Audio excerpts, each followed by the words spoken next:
Long ago in Japan, a village stood beside the sea. When the water was calm, the village children played in the gentle waves, shouting and laughing. But sometimes the sea was angry, and waves came tearing up the beach to the very edge of the town. Then everyone, children, fathers and mothers, ran from the shore back to their homes. They shut their doors and waited for the storm to pass and for the sea to grow calm again. Behind the village there was a mountain with a zigzag road that climbed up through the rice fields, and these rice fields were all the wealth of the people. There they worked hard, drenched by spring rains that made the mountainside green and beautiful. They toiled up the steep zigzag road in the heat of the summer to care for the rice fields. When the stalks turned gold and dried in the sun, the villagers bent their backs to gather in the heavy harvest, rejoicing that they could eat for another year. High on the side of the mountain, overlooking the village and the sea, there lived a wise old man, Aji-san, a name that in Japan means grandfather. With him lived his little grandson, whose name was Tera. Tera loved Aji-san dearly and gave him the obedience, due to his great age and great wisdom. Indeed, the old man had the respect of all the villagers. Often they climbed up the long zigzag road to ask him for advice. One day, when the air was very hot and still, Aji-san stood on the balcony of his house and looked at his rice fields. The precious grain was ripe and ready for the harvest. Below he saw the fields of the villagers, leading down the valley like an enormous flight of golden steps. At the foot of the mountain he saw the village, 90 thatched houses and a temple, stretched along the curve of the bay. There had been a very fine rice crop, and the peasants were going to celebrate their harvest by a dance in the court of the temple. Tera came to stand beside his grandfather. He, too, looked down the mountain. They could see strings of paper lanterns festooned between bamboo poles. Above the roofs of the houses, festival banners hung motionless in the heavy, warm air. "This is earthquake weather," said Aji-san. And presently an earthquake came. It was not strong enough to frighten Tera, for Japan had many earthquakes, but this one was queer, a long, slow shaking, as though it were caused by changes far out at the bottom of the sea. The house rocked gently several times, then all became still again. As the quaking ceased, Aji-san's keen old eyes looked at the seashore. The water had darkened quite suddenly. It was drawing back from the village. The thin curve of the shore was growing wider and wider. The sea was running away from the land. Aji-san and Tera saw the tiny figures of villagers around the temple, in the streets, on the shore.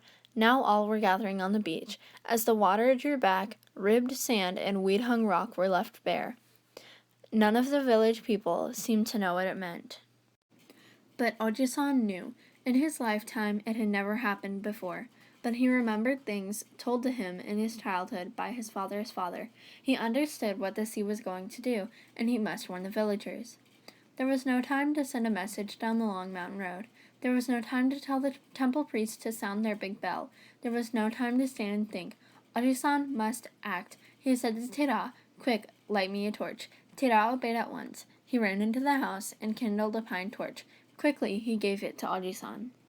The old man hurried out to the fields where his rice stood, ready for the harvest.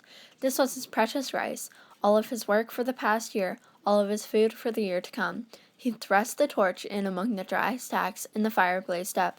The rice burned like tinder. Sparks burst into flames, and flames raced through Aji-san's fields, turning their gold to black, sending columns of smoke skyward in one enormous cloudy whirl. Tera was astonished and terrified. He ran after his grandfather, crying, "Aji-san, why? Aji-san, why? Why?"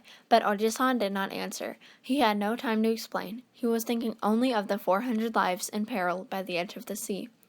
For a moment Tera stared wildly at the blazing rice. Then he burst into tears and ran back to the house, feeling sure his grandfather had lost his mind. Hodges went on firing stack after stack of rice till he reached the end of his fields. Then he threw down his torch and waited. Down below, the priests in the temple saw the blaze on the mountain and set the big bell booming. The people hurried in from the sands and over the beach and up from the village like a swarming of ants. Hodges watched them from his burning rice fields, and the moments seemed terribly long to him. "Faster, run faster," he said, but the people could not hear him. The sun was going down.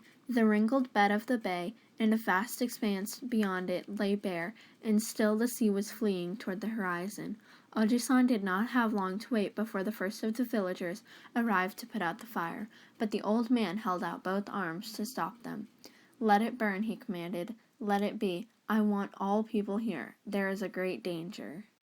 The whole village did come, first the young men and boys, and the women and girls who could run fastest, then the older folk and mother with babies at their backs. The children came, for they could help pass buckets of water. Even the elders could be seen on their way up the mountainside. But it was too late to save the flaming fields of Ojisan. All looked in sorrowful wonder at the face of the old man, and the sun went down. Tera came running from the house. "Grandfather has lost his mind," he sobbed. "He has gone mad. He set fire to the rice on purpose. I saw him do it." "The child tells the truth. I did set fire to the rice," said Ojisan. "Are all the people here?" The men were angry. "All are here," they said. They muttered among themselves. "The old man is mad. He will destroy our fields next." And they threatened him with their fists. Then Ojisan raised his hand and pointed to the sea. "Look," he said. Through the twilight eastward, all looked and saw at the edge of the dusky horizon a long dim line that looked like the shadow of a coast where no coast ever was. The line grew wider and darker. It moved toward them. The long darkness was the returning sea, towering like a cliff and coming toward them more swiftly than the kite flies. "A tidal wave!" shrieked the people, and then all shrieks and all sounds and all power to hear sounds were ended by a shock heavier than any thunder, as the great waves struck the shore with a weight that sent a shudder through the hills.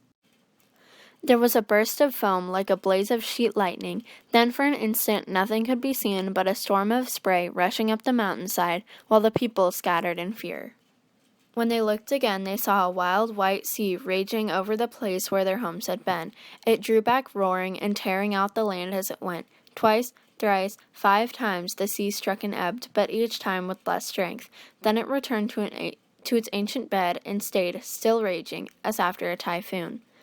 Around the house of Ojisan no word was spoken. The people stared down the mountain, at the rocks hurled and split by the sea, at the scooped-up sand and the wreckage where the houses and temple had been. The village was no longer there, only broken bamboo poles and thatch scattered along the shore, when the voice of Ojisan was heard again, saying gently, "That was why I set fire to the rice." He, their wise old friend, now stood among them almost as poor as the poorest, for his wealth was gone, but he had saved 400 lives. Tera ran to him and held his hand. The father of each family knelt before Ojisan, and all the people after them. "My home still stands," the old man said. "There is room for many," and he led the way to the house. When better times came, the people did not forget their debt to Ojisan. They could never make him rich, but when they rebuilt the village, they made a temple to honor him. His temple, they tell me, still stands, and people still honor the good old farmer who saved their lives from the great tidal wave by the burning of the rice fields.